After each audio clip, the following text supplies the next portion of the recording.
E aí, agora eu vou acender aqui a lareira de acordo com as instruções que a Ivete me deu. Será que vai funcionar? Será que eu vou conseguir acender essa lareira? Vamos lá, vamos fazer junto. Primeiro a gente pegar aqui o jornalzinho. Pegar o jornalzinho, colocar ali, dar uma amassadinha nele para poder fazer o fogo.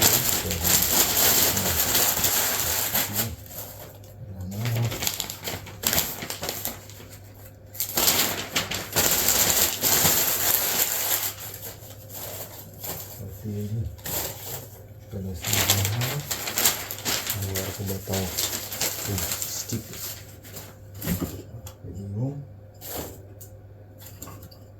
Vou botar mais um aqui. Vou botar só esses dois ali. Agora pegar esse aqui que é muito importante para ajudar a acender a churrasqueira. Churrasqueira, eu pensando em churrasco, ó. Vai ajudar a acender a lareira. Vou quebrar isso aqui em pedaços.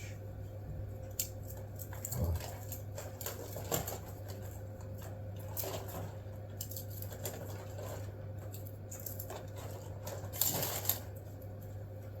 Agora eu vou acender ele para aqueles gravetos ali pegar um foguinho. Vou botar mais um. Botar mais um. Agora eu tô aqui com o acendedor aqui, ó.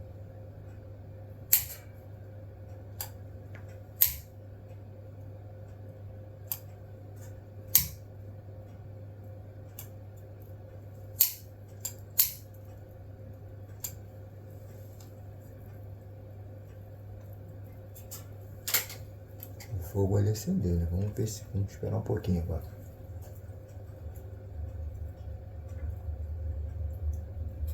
Já com um pouquinho aberto para os gravetos ali pegar fogo ali. Depois que o graveto pegar fogo, aí eu coloco a lenha.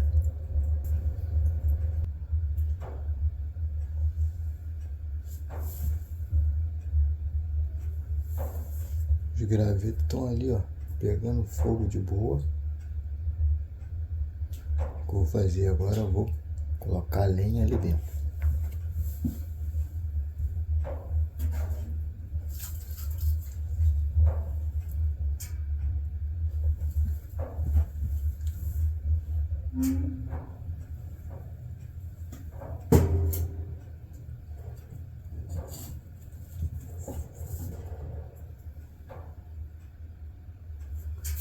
Deixei ele um pouquinho aberto para ele continuar a entrar uma circulação de ar, porque se eu fechar a porta agora vai apagar o fogo.